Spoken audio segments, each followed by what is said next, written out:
चलो हम ये मान लेते हैं कि देश के मुसलमानों को लोकतंत्र और संविधान की अभी जानकारी नहीं है। लोकतंत्र और संविधान में जो उन्हें अधिकार दिए, उन अधिकारों और कर्तव्यों के बारे में जानकारी नहीं है। लेकिन जिन सियासी जमातों, जिन सियासी पार्टियों की जड़ों में वो खाद पानी डाल रहे हैं, उन्होंने 75 सालों में भारत के मुसलमानों को कितना लोकतंत्र और संविधान का फायदा पहुंचाया? जीरो। हां, उन्होंने इतना फायदा पहुंचाया। ये सोकल्ड तथाकथित सेकुलर पार्टियों को भारत के मुसलमानों ने हां इतना फायदा पहुंचाया। गुलाम भारत में उनकी 33% नौकरियों में भागीदारी थी, 1.5% पे पहुंचाया। हां, इतना फायदा पहुंचाया। देश के जेलों में भारत के मुसलमान नहीं थे, लेकिन आज इंडिया टुडे नाम की मैगजीन के कवर पेज पे खबर छपके आती है, देश में कम जेल में ज्यादा। इतना फायदा पहुंचाया कांग्रेस और सो कॉल्ड सेकुलर पार्टियों ने भारत के मुसलमानों को। लेकिन आज सरकारी मौलाना लगे हुए हैं। इस मंच के जरिए मैं बोल रहा हूं, इस मुबारक महीने, रमजान के महीने में यह बात बोल रहा हूं, इस देश में सरकारी मौलानाओं की जमात भारत के मुसलमानों को सबसे ज्यादा जालिम ताकतों के साथ, मनुवादी ताकतों के साथ मिलकर वो नुकसान पहुंचाने का काम कर रही है, जितना आरएसएस और बीजेपी के लोगों ने नुकसान नहीं पहुंचाया, उन्होंने पहुंचाया।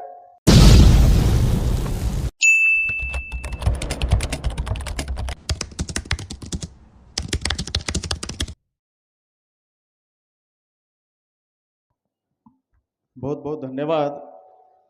सबसे पहले बामसेफ एवं भारत मुक्ति मोर्चा के विशेष चलो गांव की ओर राज्य स्तरीय प्रबोधन में जिन महत्वपूर्ण बिंदुओं को लेकर आज चर्चा के लिए ये विशाल जनसभा का आयोजन किया गया है, तो इसमें प्रदेश भर से उपस्थित सभी साथियों का मैं तहे दिल से अभिवादन करता हूं और साथ ही आज के कार्यक्रम की अध्यक्षता कर रहे मान्यवर वाउन मेश्राम साहब का भी स्वागत करता हूं।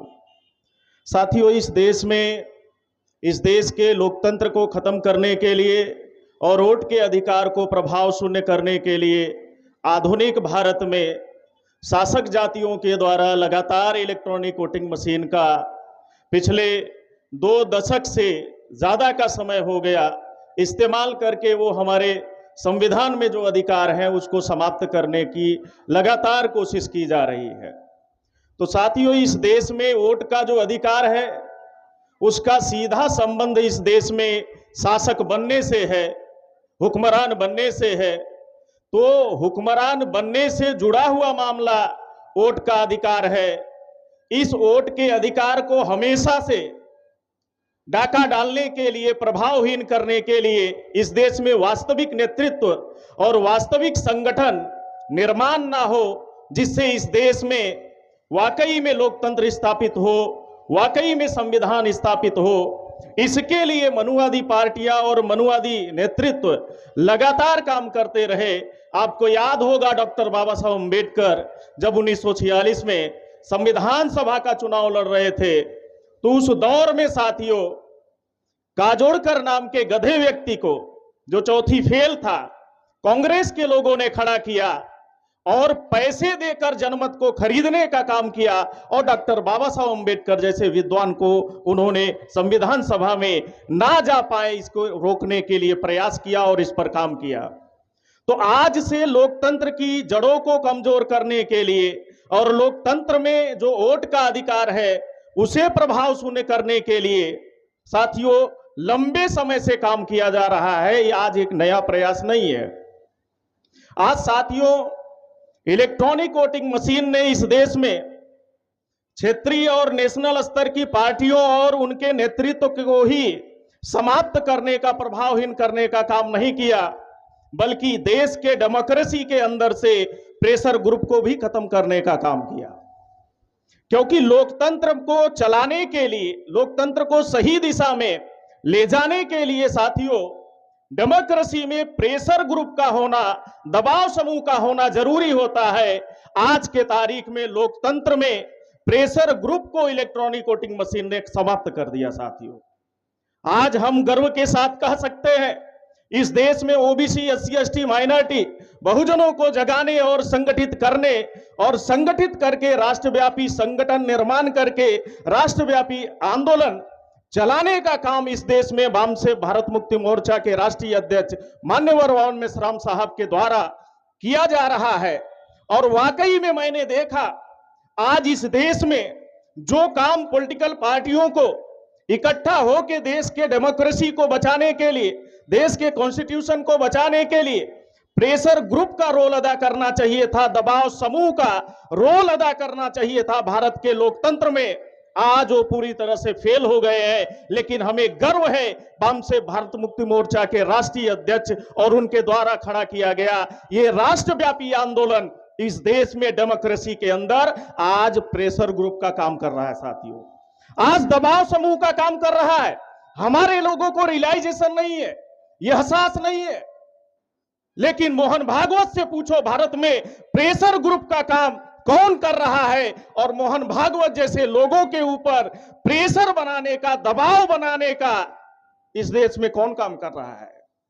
तो साथियों, इस देश में वामसे भारत मुक्ति मोर्चा के राष्ट्रीय अध्यक्ष आदरणीय वामन मेश्राम साहब कर रहे हैं।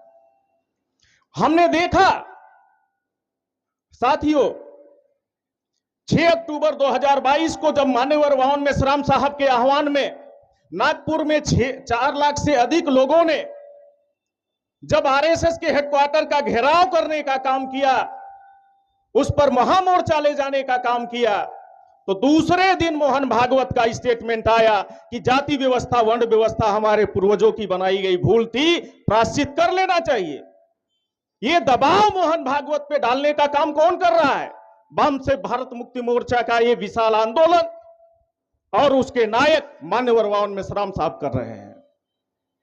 आपको याद होगा अभी 31 जनवरी को जंतर मंतर पे ईवीएम के खिलाफ भारत के इतिहास में सबसे बड़ा प्रोटेस्ट हुआ, सबसे बड़ा आंदोलन हुआ।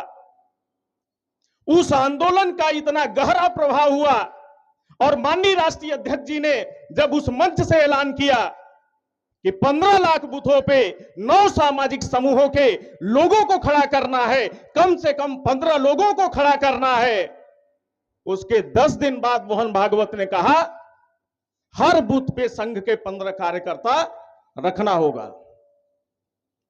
कौन है जो मोहन भागवत को इस तरह से फैसले लेने के लिए, इस तरह के स्टेटमेंट देने के लिए मजबूर कर रहा है? तो साथियों, इस देश में आज वामसे भारत मुक्ति मोर्चा का आंदोलन है। आपको याद होगा उस मंच से मान्यवर वामन मेश्राम साहब ने ऐलान किया चलो गांव की ओर। भागवत ने दूसरे दिन स्टेटमेंट दिया गांव चलो। माननीय राष्ट्रीय अध्यक्ष जी ने ऐलान किया चलो गांव की ओर, दूसरे दिन ऐलान किया गांव चलो। मैं हरियाणा में अभी पिछले 3 महीने से एक्स्ट्रा एक्टिविटी के लिए सेंटर ने मुझे लगाया। 11 फरवरी को पानीपत के पुरानी सब्जी मंडी मैदान में 12,000 लोगों की जनसभा हुई, जिसमें 8,000 सैनी जाति के लोग थे, 4,000 ओबीसी SC ST माइनॉरिटी के लोग थे। उस जनसभा पे माननीय राजकुमार सैनी जी को जब हाथ उठा के मंच से मान्यवर वामन मेश्राम साहब ने ऐलान किया कि आगामी हरियाणा का मुख्यमंत्री इस देश के ब्राह्मणवादी व्यवस्था के खिलाफ लड़ रहे, संघर्ष कर रहे राजकुमार सैनी साहब होंगे, 1 महीने नहीं बीता, नायब सैनी को अभी मनोहर लाल खटारा नाम के आदमी को हटा करके बीजेपी के और आरएसएस के लोगों ने नायब सैनी को अभी मुख्यमंत्री बनाया। तो इस देश के राजनीति में आज ये आंदोलन और वामसे भारत मुक्ति मोर्चा के राष्ट्रीय अध्यक्ष मान्यवर वामन मेश्राम साहब कर रहे हैं। मैं इस मंच के जरिए भारत के मुसलमानों को यह संदेश देना चाहता हूं कि पिछले 75 सालों से इस देश में 26 जनवरी 1950 को संविधान लागू हुआ, लोकतंत्र अस्तित्व में आया। तो इस देश का मुसलमान पिछले 75 सालों में देश के लोकतंत्र और संविधान का कितना फायदा उठाया। चलो हम ये मान लेते हैं कि देश के मुसलमानों को लोकतंत्र और संविधान की अभी जानकारी नहीं है, लोकतंत्र और संविधान में जो उन्हें अधिकार दिए उन अधिकारों और कर्तव्यों के बारे में जानकारी नहीं है। लेकिन जिन सियासी जमातों, जिन सियासी पार्टियों की जड़ों में वो खाद पानी डाल रहे हैं, उन्होंने 75 सालों में भारत के मुसलमानों को कितना लोकतंत्र और संविधान का फायदा पहुंचाया? 0। हां, उन्होंने इतना फायदा पहुंचाया। ये सोकॉल्ड तथाकथित सेकुलर पार्टियों को भारत के मुसलमानों ने हां इतना फायदा पहुंचाया। गुलाम भारत में उनकी 33% नौकरियों में भागीदारी थी, 1.5% पे पहुंचाया। हां, इतना फायदा पहुंचाया। देश के जेलों में भारत के मुसलमान नहीं थे, लेकिन आज इंडिया टुडे नाम की मैगजीन के कवर पेज पे खबर छप के आती है, देश में कम जेल में ज्यादा। इतना फायदा पहुंचाया कांग्रेस और सो कॉल्ड सेकुलर पार्टियों ने भारत के मुसलमानों को। लेकिन आज सरकारी मौलाना लगे हुए हैं। इस मंच के जरिए मैं बोल रहा हूं, इस मुबारक महीने रमजान के महीने में यह बात बोल रहा हूं, इस देश में सरकारी मौलानाओं की जमात भारत के मुसलमानों को सबसे ज्यादा जालिम ताकतों के साथ, मनुवादी ताकतों के साथ मिलकर वो नुकसान पहुंचाने का काम कर रही है, जितना आरएसएस और बीजेपी के लोगों ने नुकसान नहीं पहुंचाया, उन्होंने पहुंचाया। कर्नाटक में कांग्रेस आए सत्ता में, अभी कर्नाटक में जो सत्ता परिवर्तन हुआ, इस देश में नाम मात्र के इकाई की संख्या में सरकारी मौलानाओं की जमात है। उन सरकारी मौलानाओं ने पूरी ताकत लगाई कि कांग्रेस आए। कांग्रेस तो आ गई, एक सिंगल एमएलए कर्नाटक में मुसलमानों का नहीं है। सरकारी मौलानाओं ने ताकत लगाई, चलो सिंगल मुसलमान एमएलए नहीं है कर्नाटक में, लेकिन मुसलमानों के जान और माल की हिफाजत करनी चाहिए थी। लेकिन उसी कर्नाटक की कांग्रेस गवर्नमेंट ने बेल्लारी जिले से अभी 17 बेगुनाह मुसलमानों को उठा लिया। सरकारी मौलाना कहां है? तो साथियों, इस मुल्क के मुसलमानों को, खास तौर से जो सोशल एक्टिविस्ट हैं, स्टूडेंट हैं, स्कॉलर्स हैं, उन्हें अपने बीच में छुपे हुए मुनाफिक यानी आस्तीन के सांपों को भी पहचानने की जरूरत है और सोकॉल्ड सेकुलर पार्टियों के दामन से निकलने की जरूरत है। इस देश में जुल्म के खिलाफ लड़ाई लड़ने वाले, जद्दोजहद करने वाले वामसेफ भारत मुक्ति मोर्चा के राष्ट्रीय अध्यक्ष के साथ मिलकर इस कारवां को और मूल निवासी बहुजनों के आजादी के इस मिशन को कामयाब बनाने की जरूरत है। अल्लाह के रसूल ने और उन पर नाजिल जो किताब है, कुरान पाक जैसी अजीम किताब, उसमें तो ये हिदायत नहीं है, ये फर्ज नहीं है कि जालिमों का साथ देना फर्ज है। उसमें यह हिदायत दी गई है, यह फर्ज है भारत के सभी और दुनिया के सभी मुसलमानों को मजलूमों का साथ देना फर्ज है। लेकिन सरकारी मौलाना जो आरएसएस और मोहन भागवत के चक्कर में फंसे हुए हैं, वो आज जालिमों की जड़ों में खाद पानी डाल रहे हैं। वो इस्लाम का फर्ज निभा रहे हैं, या हो सकता है मोहन भागवत के डीएनए का फर्ज निभा रहे हो।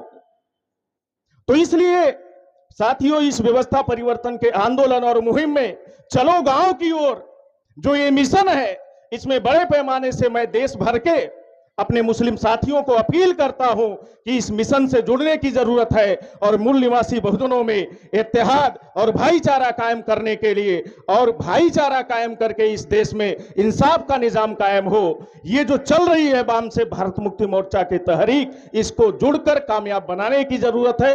इस मौके पर मैं इतनी ही बातें कहते हुए अपनी बात समाप्त करता हूं। धन्यवाद।